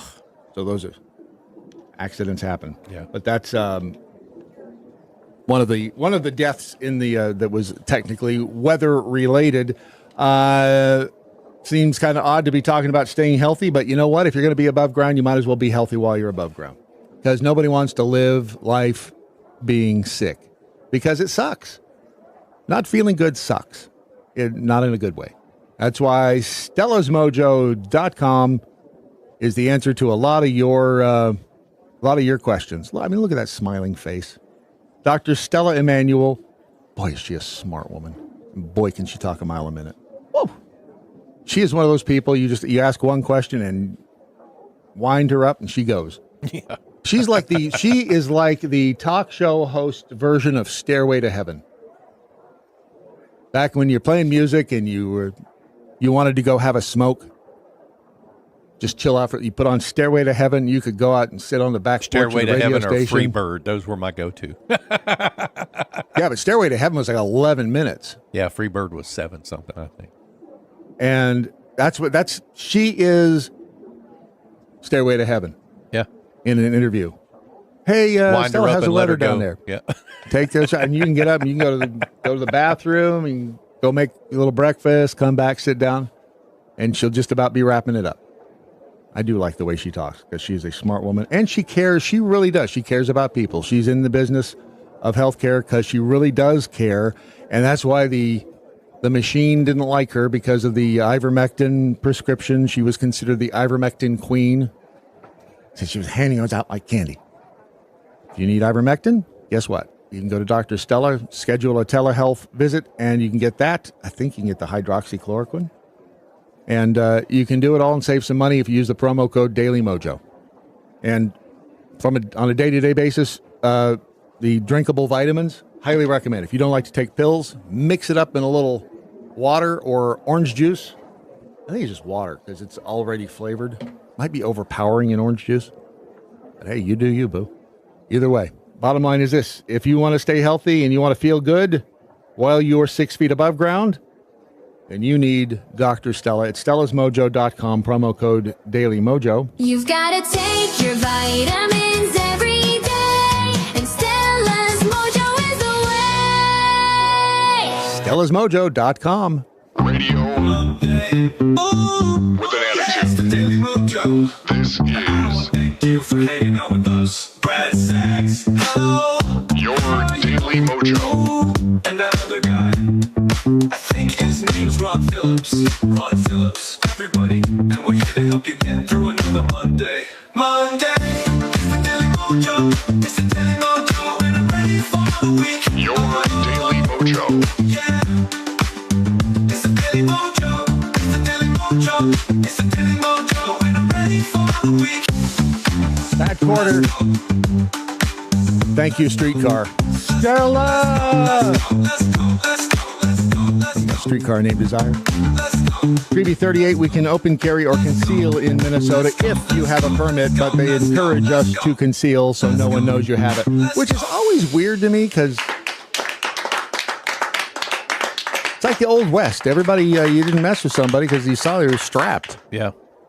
And if you go to like the SHOT Show, most polite bunch of people you'll ever meet in your life. Because everybody knows everybody's got to go. Can you carry in Vegas? Human nature. Can you carry in Vegas? I don't know. Yeah, I don't know either. You can have ducks in your Jeep. I saw a rollover of a Jeep. It was a YouTube short, and it was these guys on an off-road trail, and one four-wheel drive is driving up the trail, and they say, I'll stop, we have a problem. And you see behind them in the trees this thing, it looks like a rock rolling off the side of the trail, but it's a Jeep. And then in the comments, it was like, how are you going to explain all the duck injuries? And I understood what the hell that meant, thanks to Toby. Yeah. I still don't fully understand why you keep ducks in a Jeep, but hey, whatever. I guess you have to have them somewhere if you're going to keep them in a row. As opposed to a row, which is an argument. All right, this is the CNN analysis of the video. I think they did a pretty decent job of looking at this. I don't know. See what you think. Federal immigration officers fatally shot a man Saturday in Minneapolis. He was an ICU nurse who worked at a local Veteran Affairs hospital. Another controversial killing by U.S. immigration agents, and the second U.S. citizen killed this month. CNN analyzed cell phone footage from multiple angles. Taken together, they appear at odds with the Department of Homeland Security's initial claims about the lead-up to officers firing on Alex Preddy. Around 9 a.m. Central, video captures two people approaching a federal immigration officer in front of an unidentified vehicle. The sound of whistles is blaring in the background. Alex Preddy enters the frame here. Let me pause that right here because the whistles reminded me of the dude with the bullhorn. Oh, yeah, right up in their ear. And right up in their ear. And again, the idea, and and there's Preddy right there in the foreground, but the idea behind the whistles and the bullhorns is to get everybody worked up into a frenzy. That's the point. So that you get the situation that we saw with everybody scrambling on the ground, this guy at the bottom of the pile, and ICE agents are just human beings. I know police officers are supposed to be held to a higher standards. And I agree. They should be. You should have nerves of steel. You should be able to, but by the same token, they are still human beings, and they're going to be subject to the physical reaction of somebody blowing an effing whistle in your face or shouting at you through a bullhorn. That's why they do this, because it works. He's filming an officer interacting with protesters and waving a car through. 15 seconds later, Preddy yells, "Hey, do not push them into the traffic!" In their statement, DHS said that an individual approached officers with, quote, a 9mm semi-automatic handgun. This video seems to show officers approaching Preddy instead of the other way around. We'll see later that Preddy does appear to have had a gun in his waistband, but this video shows he didn't have a gun in his hand, only a phone. Video from this white car shows an up-close angle of a federal immigration officer pushing one protester. Then, 3 seconds later, he pushes Preddy. And then as the camera comes into focus, you see the same federal officer push a third protester with the orange backpack. Preddy raises his hand and turns away, just as the officer sprays him with a chemical irritant. You see Preddy and the other protester trying to help the person with the orange backpack. You can see here an officer pulling Preddy off of this person.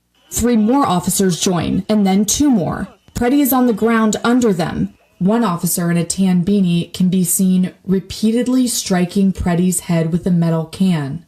You can see an officer in a gray jacket walk into the frame. There isn't a gun in his hand. Seconds later, officers shout. The officer removes a gun from Preddy's belt. The officer steps away from the scene carrying a firearm, seen here in his right hand. Then, gunfire.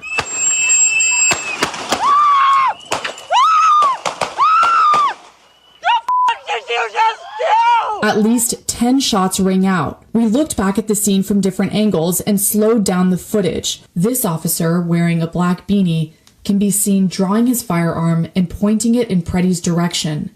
We can't see his gun when the first shot is fired, but we can see that this officer fired the second shot.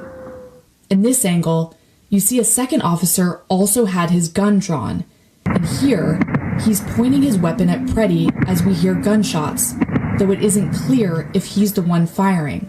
What the f***? Did they f***ing kill that guy? Preddy collapses onto the ground as the officers scatter backwards from around him. The same agent in the black beanie from earlier can be seen firing 5 final shots as Preddy lies there, motionless.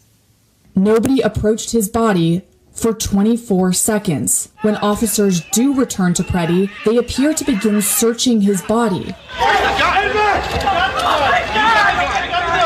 Video shows that about a minute after Preddy collapsed, immigration officers ask for medical support. When CNN asked DHS about the officer removing the gun before the shooting, DHS repeated their earlier statement, quote, "Officers attempted to disarm the suspect, but the armed suspect violently resisted." All right, so that's which I thought was actually a decent analysis of the videos. Yeah. It seemed, now there was some language in there that was pointed, and is it possible, because we don't know, I don't know who the officer, I don't know any of the officers involved in this. Something that no one's mentioned, but I think it is possible in the scheme of things. Do we know the intention of these officers? I mean, could there be somebody within ICE and infiltration into ICE to sow discontent and discord and to cause things like this to happen so that shitstorms like the one we are currently now enveloped in happen? That's a possibility. Don't know. But it's out there in the realm. Wouldn't you say? Yeah. Could be that. And I don't know who the officers are, and I'm not suggesting that he did. I'm just saying it's in the realm of possibilities. The officer who shot Nicole Good, is he still out there in hiding? I know that they had a bunch of officers went over because his life. I mean, do you think he's ever leading a normal life again? Nope. He's probably going to have to move to Barbados or someplace just to. Because at this point, how do you ever go back to leading a normal life? Because whoever these groups are and the people funding these groups will make it a point to find you. And it's like we all know the name Derek Chauvin. Or Bird. What's his name? The first name? Dickhead. That shot Ashley Babbitt's murderer. Yeah. No, he's fine because he's got the machine behind him. I don't necessarily agree with the statement issued by the Department of Homeland Security either. I did not see, and again, I wasn't there, so it's hard to make a call. You got to think. Did he resist violently? Yeah, DHS puts that out as a narrative to get ahead of the game. Absolutely. Yeah, absolutely. They had no idea what was happening when they put that out. No idea. Both sides do it. Yep. The machine, the uniparty does it. And again, the tragedy here is that if in fact this is what it appears to be, if in fact Alex Preddy was out there because he believed that he was fighting Nazis, because he's been told that these guys are Nazis, and they're yanking Jews off the street. They're killing the Jews. Just substitute illegal for Jew. And he's out there trying, because if you were in World War II, if you were in Germany and you saw the Nazis come in and try to drag Jews away, wouldn't you do? I think you'd feel justified in going out there with a gun and trying to defend the Jews. You'd feel like you were being a good guy. There's a story right now, Brad, on Fox News about the signal chats that were taking place and the planning that went into all of that database that they're tracking all of the plates of the people. It reads like a movie script, and it is scary to read. I posted it in the Rumble chat room just a second ago and sent it to you last night. But if you can, go out there, check out that that story on Fox News. It's one of these things that makes you realize that there's a lot more stuff happening behind the scenes. Oh, big time. From the left. It's a well-oiled machine. Yeah. That makes you go, oh crap! And there's a lot of stuff. I was going to ask you earlier. There is one ICE agent out there who I really want to know what he's doing and how it's going for him. Do you remember Dean Cain becoming an ICE agent last year? Was it honorary or was he legit going to be out there? I think he said he wanted to be, or he was going to be legit out there. Yeah, I don't know. I haven't heard anything else about it, so it could have been honorary, but I'm just curious to know if he's involved in it at all. I would guess he's not out there doing what these guys are doing.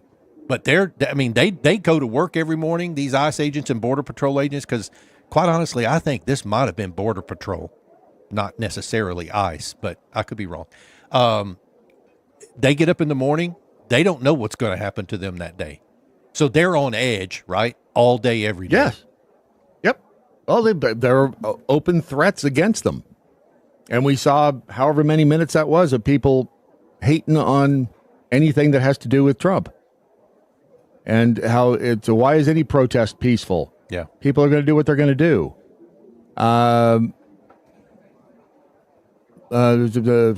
Margaret Cho says, calling out former Lois and Clark lead on his decision to become an honorary ICE agent. Okay.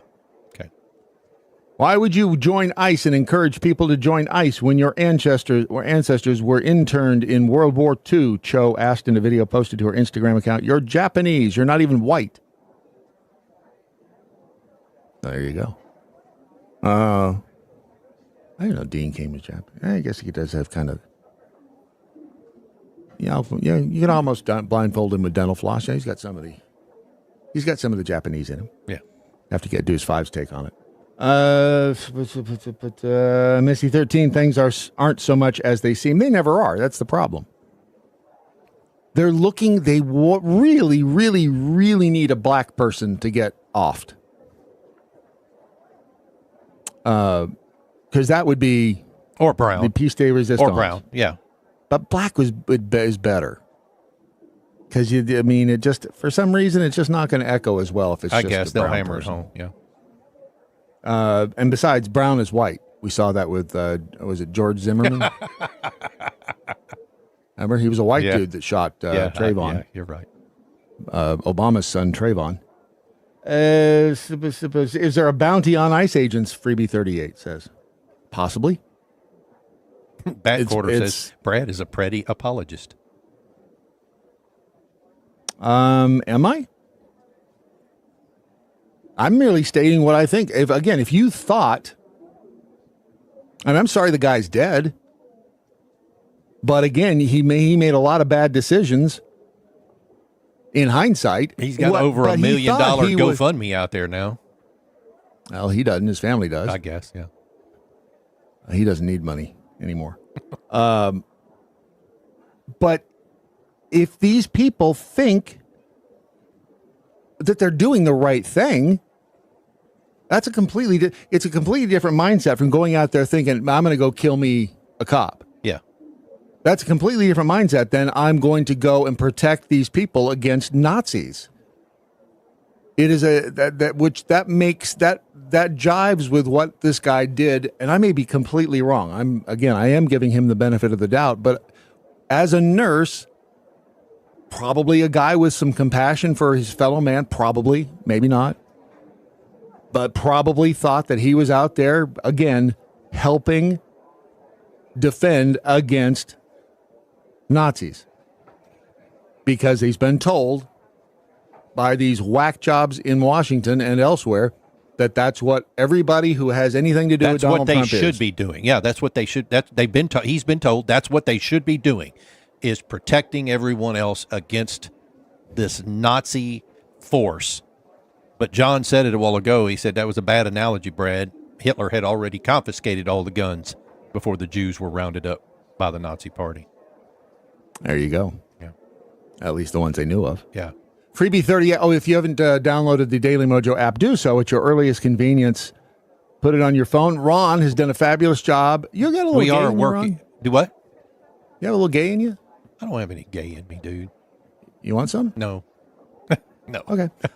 Did a fabulous redecorating over inside the app. It's like new curtains and drapes and stuff. Yep. And we're working on, so a lot of the logos and stuff that are iOS and or Android based won't change until we update those, but we're in the process now of working on that and on the Android side. So that is in progress.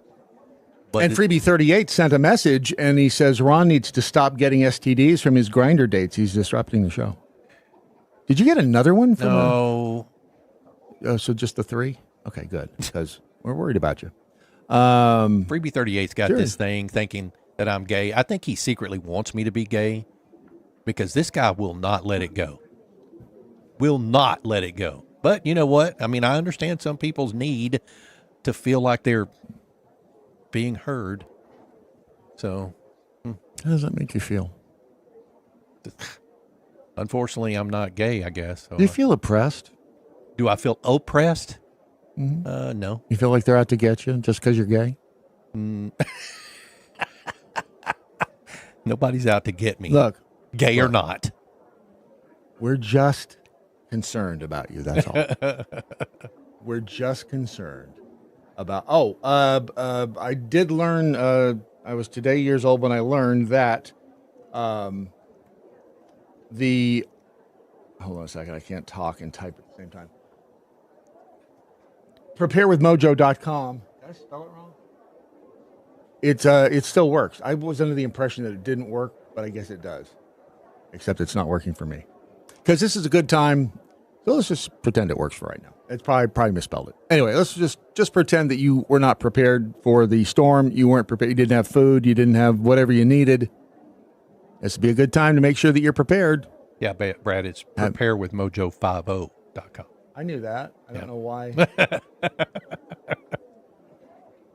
I knew that. That's see, it works. Anyway, go to prepare as I was saying. Go to preparewithmojo50.com, and we need to change that actually. But yeah, for now, it's what it is. And make sure that you have your emergency supply of food so that when emergencies do strike, as Fern did, that you are prepared with the sustenance that you will need and all of the supplies and extra water and toilet paper, because Lord knows you can never have enough toilet paper when an emergency hits. I don't know why, but that's, again, it's a human being thing for some reason. So preparewithmojo50.com. Make it a priority on your list. Get it done today, and don't worry about it next time there is an emergency, because you'll already be prepared at preparewithmojo50.com.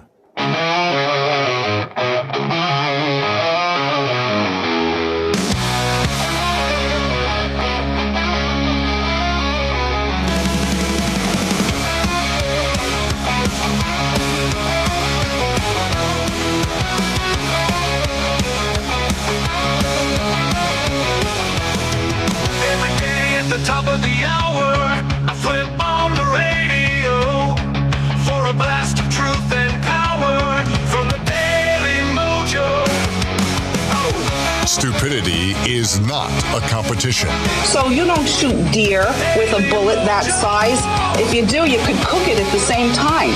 Unless you're a politician. Get the news from Brad and Ron. It's the greatest show.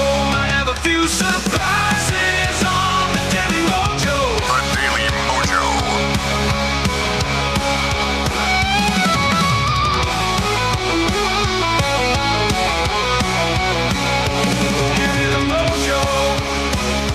Boy, it's a winter wonderland out there. This is from USA Today's website. And snow is really pretty until you have to maneuver in it. Yeah. It is really pretty. It's really pretty to look at. Ice is really pretty to look at. That's what I was saying when I got out yesterday morning to drive in it. Because it was still snow, driving wasn't bad. But coming home after it had started melting and freezing over, it got kind of crazy. It's not the driving so much, it's the trying to stop. Well, okay. And because it doesn't matter how good your tires are. It doesn't matter if you're in four-wheel drive or not when you're trying to stop. The only thing that would make a difference is if you have actual physical spikes on your tires, and then that would help. Snow chains. I remember snow chains.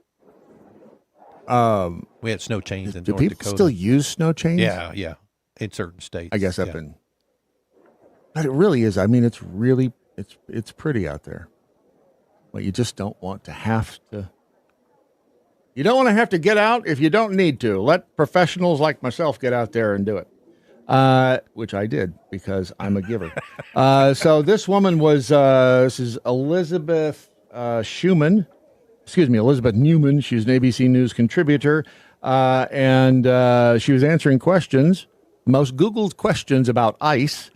Elizabeth Newman is the former Assistant Secretary for the Department of Homeland Security.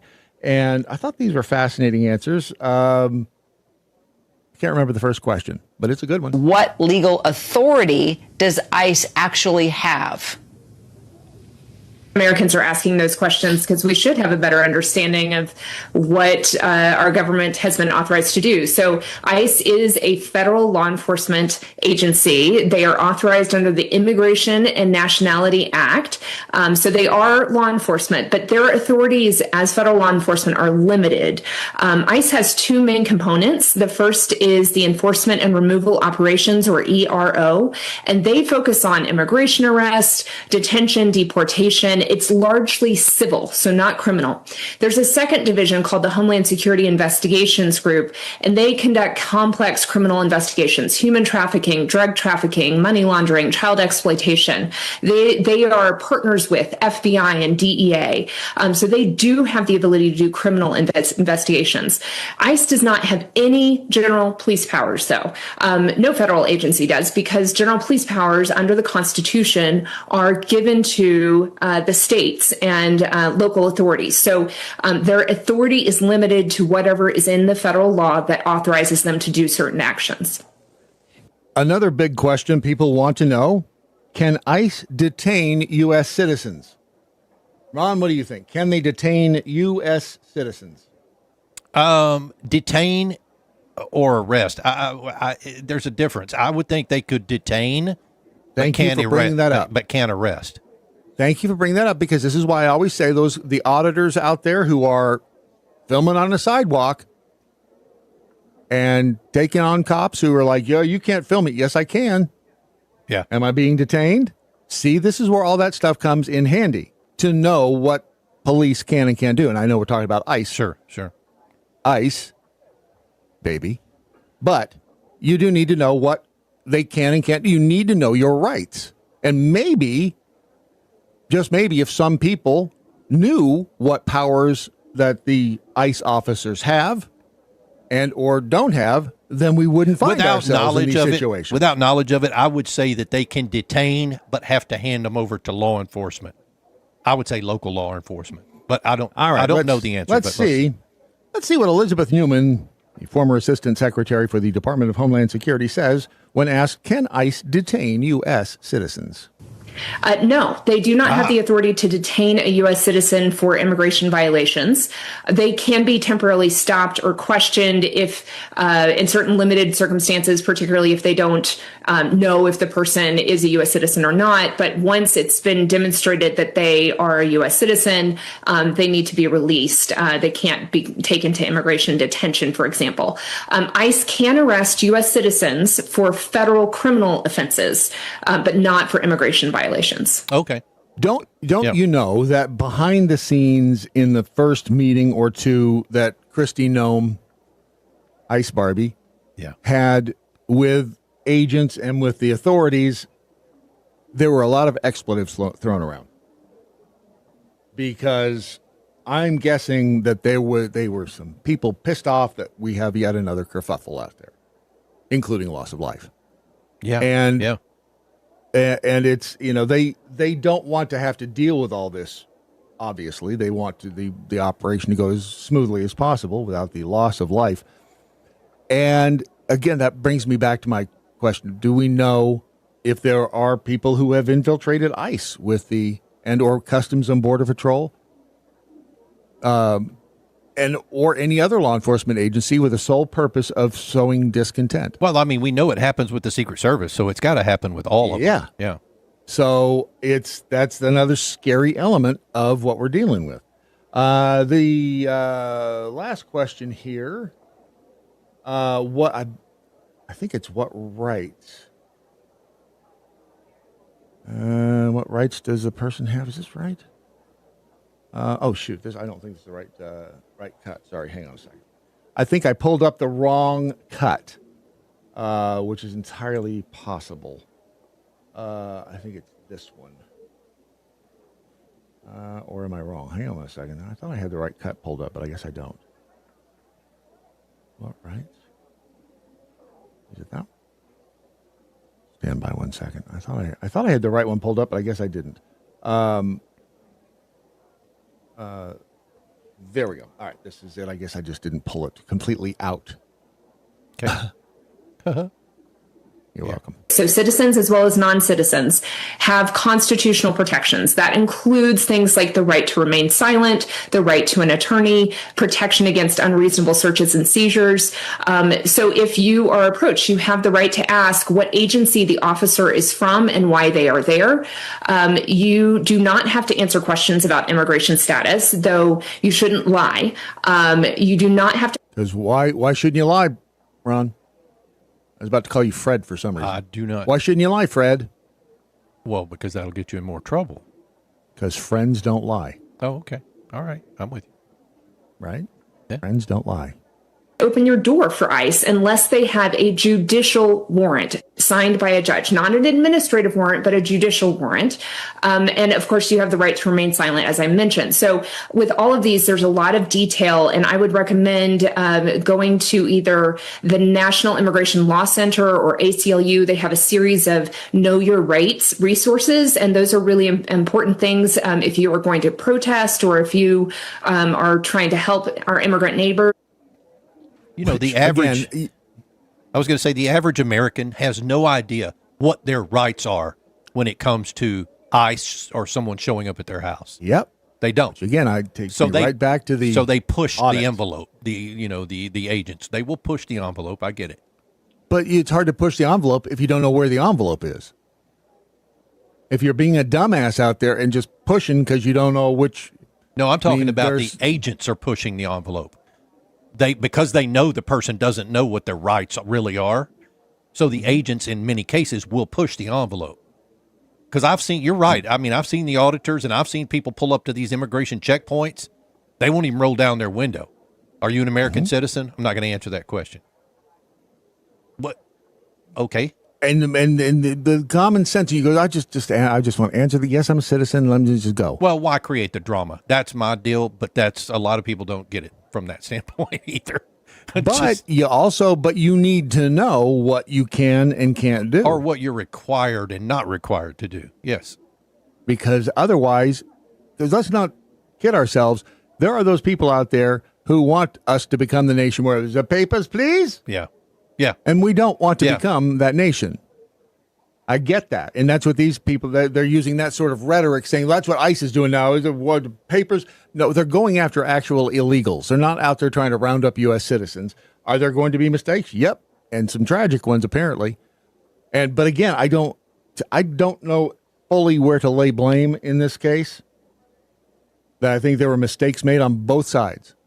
And there's no doubt it's a tragedy in the end, because nobody's life is going to be the same.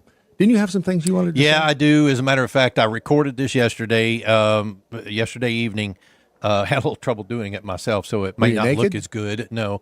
But anyhow, I mean, no, but in this week's Twizzy, of course, we're going to talk about what's going on up in Minnesota. The way I see it. This is Ron's wonky perspective on life. Okay, I'm calling on President Trump to invoke the Insurrection Act and put an end to the circus up in Minnesota, most specifically Minneapolis. You know, that shining beacon of progressive paradise where common sense goes to die. On Saturday, ICE, or Border Patrol agents, those brave souls trying to clean up the mess left by years of open border buffoonery, ended up in a shootout that left one Alex Preddy, a 37-year-old ICU nurse and apparently a gun-toting Good Samaritan, pushing up daisies. Now the left is out there screaming police brutality again, like it's their favorite Taylor Swift song on repeat, demanding investigations and ICE out strikes. Give me a break. Look, according to DHS honcho Kristi Noem, a woman who does not mince words, Preddy threatened the officers with a pistol looking to play hero in a movie that he wasn't even supposed to be starring in. Sure, some shaky cell phone videos are floating around claiming otherwise, showing him getting roughed up on the ground before the bang bang. But let's be real. These agents are in the middle of a tense operation hunting down an undocumented thug wanted for assault in a city that's basically a sanctuary spa for criminals. Split-second decisions and sub-zero attempts with protesters breathing down your neck? Me personally, I'd trust the badge over all these X and TikTok armchair quarterbacks any day. Of course, investigations will be done, and the answers will surely anger someone. But here's the kicker. This whole tragedy could have been prevented if we'd sealed the damn border back when Biden was handing out welcome mats like syringes in San Francisco. No flood of illegals means no surge operations in liberal la-la lands like Minneapolis. No mix-up with armed citizens jumping in, and no third shooting this month alone. Remember Renee Good and that other guy, the Venezuelan? It's all the same story. Chaos breeds chaos. But no, Governor Walz and Mayor Frey are too busy virtue signaling for votes, calling it sickening, while their policies invite the very crooks these agents are risking their lives to nab. Law enforcement isn't the villain here. They've been tasked with an impossible job. It's the woke policies that turned America into a revolving door for trouble. Support our boys in blue, or in this case green, before we all end up in the crossfire of a movie we weren't supposed to be starring in. I'm Ron Phillips, and that's the way I see it. The way I see it is only on the Daily Mojo.com.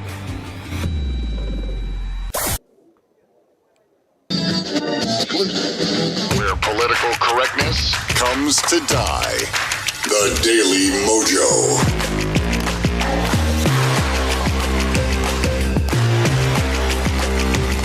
I am curious, just before the break we heard Ron and his Twizzy, and I don't know, do you still feel the same way after everything you've seen now? Do you still feel the same way that you felt when you recorded the video? Yeah, I mean, I still stand behind law enforcement, and I always will, and I'll tell you why. And it was because I was raised, and we can all say that, we were raised a specific way in a belief.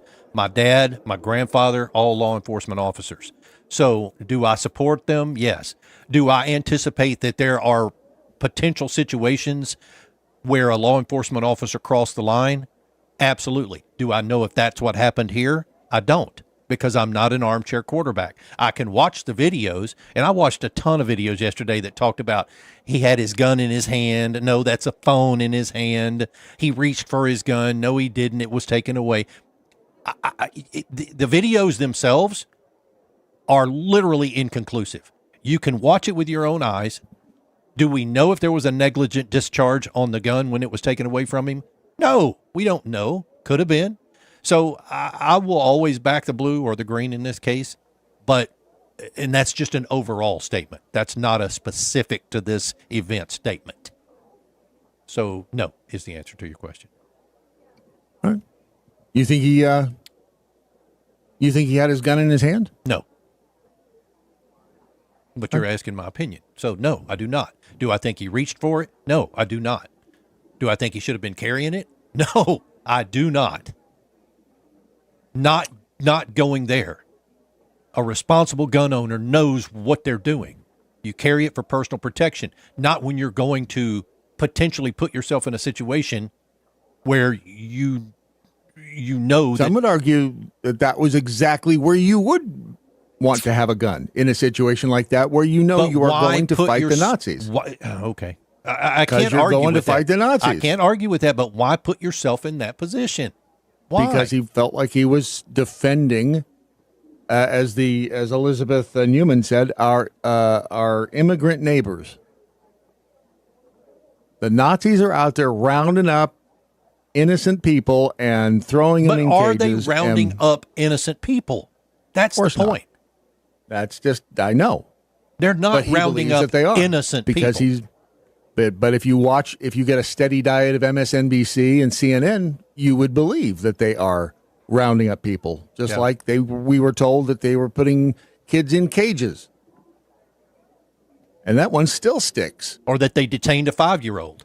That was that story was horse shit from the beginning.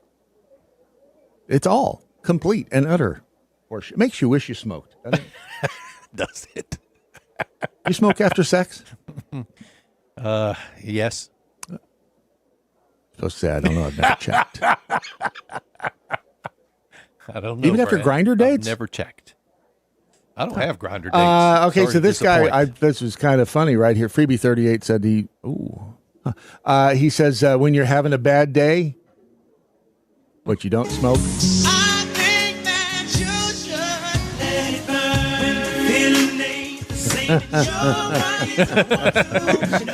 The little Debbie's. Yep.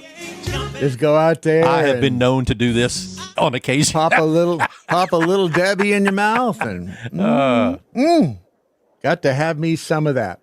And at the other end of the spectrum, I do not. Oh, this is going to be a Netflix show, right? Is it? Yeah, I was expecting him to get arrested afterward, but this is he's 40 years old. He's old enough to know better. Yeah, it's a Netflix documentary. His name is Alex Honnold. This guy's crazy as shit. Why? Why do you think he's crazy? Look at the size of this building he's climbing. Just because he's climbing up a building that's 1,667 feet tall? That's his wife right there, by the way. His wife. One sweaty palm away from... Yep. Look at this. That's just scary to watch, dude. That makes my palm sweat. Took him an hour and 17 minutes. How does it, I mean, there are times where this guy's shirt blows up and you can see his muscles and his ripped abs. You got to have that kind of stamina to be able to, the strength and stamina. And then a hawk comes out of nowhere and knocks him off balance and down he goes. Made history again. That is 40 years old. He reached the top of the building and this says he reached it in an hour and 31 minutes. What happens? You get halfway up and you run out of. It's only the 11th highest building in the world. It's not even the highest building. What a pussy. Yeah. I mean, try something that's tough. The Burj next time, Dubai, would you? Yeah, climb the Burj. Look Isn't at that him what? with his phone. What a dork. And then he falls. Oh, there's some actually in this same thread. There's some of the people with the cameras right there. Yeah. Nope. You've been a cameraman before. Would you do it? Depends on how many zeros are after that one. Is that what you're saying? Would I do that? Because you've got the strap. I mean, he looks like he's strapped in, the cameraman. Well, he has a rope around him there too. So this may not necessarily be specific to his climb. This may just be part of what was filmed for Netflix. Okay. You see like close-up shots? Because he's got a rope around him there. I'm really actually more impressed with the rig around the this thing right here. Yeah, I what saw is one that? of those the other day at church. Oh, It does is that hold the camera up? Is that like a Yep. keeps the weight off of his shoulder? Takes all the weight off of your shoulder, puts it on your waist, which I thought was kind of cool. And But yeah, see how he's got a rope around his waist there? They're all. So that's probably what do you call them? B-roll shots for the Netflix special. You're staring at his junk, aren't you? Why would I be staring at his junk? I don't know. You tell me. Freebie 38 staring at his junk. Wow. Sounds like you guys are having a little lovers tiff. Are things okay at home with you two? I mean, yeah, it's all good. All right. Okay. I mean, I know that Freebie smells a little funny every now and then when he comes home. Missy13 says, can't you use drones now and not have to do this? Where's the fun in that? Women. Yeah, we don't even know if this is a real shot, though, do we? I mean, it's not AI. This chick right here. Huh? Had me some of that. What's her name? I thought Amelia. that was Keith Olbermann, and I was like, yes, but it's not. Is that Keir Starmer? Maybe. Who is that dude? Or is that Alex, or was it Max Headroom? That is Amelia. She is a conservative with influencer. the hair? No kidding. Yeah. She's a social media star. Far right social media star. Let's see, what's her name? Amelia. Her name is Amelia. She is a purple-haired goth girl, proudly carries a mini Union flag, appears to have a penchant for racism. According to the story, if you're unfamiliar with her, chances are you will soon encounter some viral meme or another of hers, or inspired. Is she smoking a Winston? What is that? Nobody smokes cigarettes with the colored tip anymore, do they? Aren't those so last year? She's on Facebook. She's on X. Videos of her typically feature her walking through London or the House of Commons, declaring her love for England and warning of the dangers of militant Muslims or third world migrants. In one clip, she is harangued by a bearded man in Islamic attire for eating a pork sausage. Oh, there's a video. Hang on a second. Do we have a video of her? Because I'd like to see her. I guess that's just an image. I thought it was a moving picture, but it's not. Oh, wait a second. No, it is a moving picture. I just have to have the whole story over there. Hang on a second. Let me get the whole story. It's a bit of a slog to get it there. Here we go. This is the Amelia in living color here, or purple color. Hi, I'm Amelia. I'm English, and I love England. Oh, yeah, did I forget to tell you she's not real? Chips and a pint at the local pub. Yeah, she's not real. She's an AI person. But she's very popular in England. She began life in a counter-extremism video game funded by the UK Home Office and created to deter young people aged 13 to 18 from being attracted to far-right extremism in Yorkshire. Certain scenarios simulated in the game result in a referral under the British government's Prevent Counter-Terrorism program. However, it's a subversion of the Amelia character that has exploded across social media channels in a way that has astonished even the creators of the original game. So what? Smart.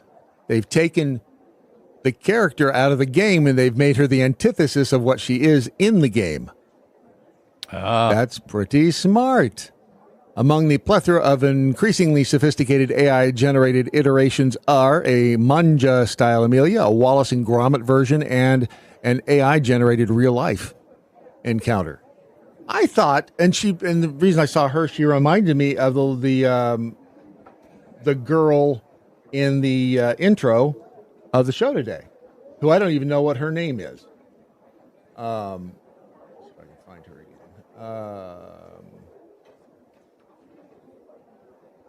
What is, where'd she go? There she is, right there. I thought she did a good job for a kid actor. I thought she did a good job reading the script. Didn't you? Yeah, I thought she did good. I was pretty impressed by her. And, I mean, I don't know that I condone her, cussing. Good morning, boys and girls. Sure seems like the whole country is going to complete shit right now, doesn't it? Mommy and Daddy are just yelling at each other upstairs, and all the woke cartoons suck. She's even lip-synced and everything. Yeah. Good thing you've got the Daily MoJo, kiddos. It's amazing that you can do this in so little time. Man, if this was 1985, I would be rich. If you had developed this for radio, this would have been great. No, not even developed it. I mean, if I just had this as a tool, I'd be rich now. damn it, the hell in a handbasket. I mean, it's almost too easy now what you can do with AI. Almost. I mean, 6 months ago, you couldn't do that. Yeah. And now they're like, hey, you can do it for free for a month. Then it's going to cost you.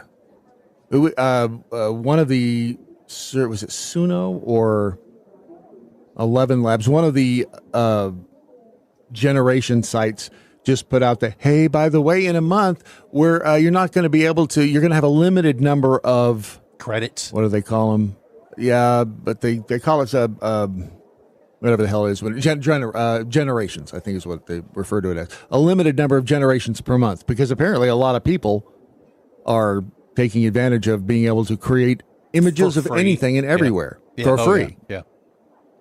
And this is part of the reason that we need so many data centers now. Her right there, that kid is creating and contributing to global warming. We're all going to die because of her. Because of all of these data centers that are now having to be built to house her, we're all going to die. How do you feel about that? Her and her words. Yeah. Her and her words and her tales of adventure there, just to bring you a cute, cuddly little fun introduction to the Daily Mojo. Now we're all going to die. I'd love to hear what she says every day. Absolutely. Without a doubt. She might have some more things to say. I don't think all of her stories have been yet told. But we shall soon see. And maybe we'll start tomorrow. What do you mean it's last call? That right there is 2 hours of AI content and creation. That's the big reveal, is that nothing this morning that you've seen has been real. We've all been AI. Every last bit of it. We call it the Daily Mojo. And we like to find out if anybody paid attention during the course of the program, what they may have or may not have learned.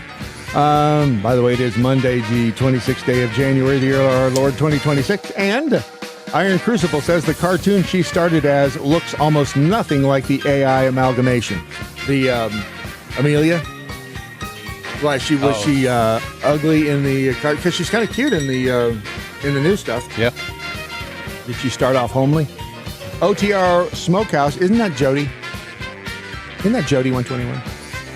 Is he hiding behind OTR Smoke? I don't know if that's the same. Ron isn't gay on most days. LOL. God bless y'all. Stay warm. Yeah. Original Babe, it's like a drug dealer. Give you a few tastes for free, get you hooked, and now you have to pay for it. Right. Or getting married. Same thing. They give you a little taste, and you get married. It's like, shutting that spigot right off. Right, Ron? Yes, sir. They're all the same. Men are all the same. Aren't they? Pickled Squirrel, that was a good point, Real Brat. I made a good point. How many infiltrators were in the FBI and CIA? Hell's bells, there was a picture of a West Point grad with a picture of Shay in his cover. No one's saying that, but I think that is an absolute possibility. It has to be at least considered. I don't know how well these people are vetted. Because I'm going to say that dude unloaded a lot of rounds into the dude on the ground. Yeah. At least that's what it appeared to be. A lot. Wisconsin Jackhole, all I know is this shit in Minnesota better stop soon. Supposed to fly out of Minneapolis in March. Good luck. You're going to need it. John Greystoke says, I carry wherever I go. I do not carry extra mags. The fella had two. It seems he had intended to use his weapon. Maybe not. Yeah. He had a right to carry it. And you don't need to tell people why. You have a right, and blow me.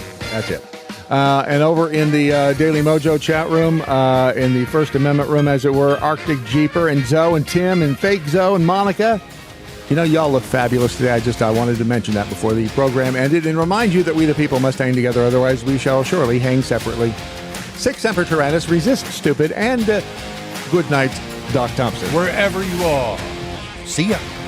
That's all? That's all you got? That's all I got. That's it? Watch and listen at thedailymojo.com.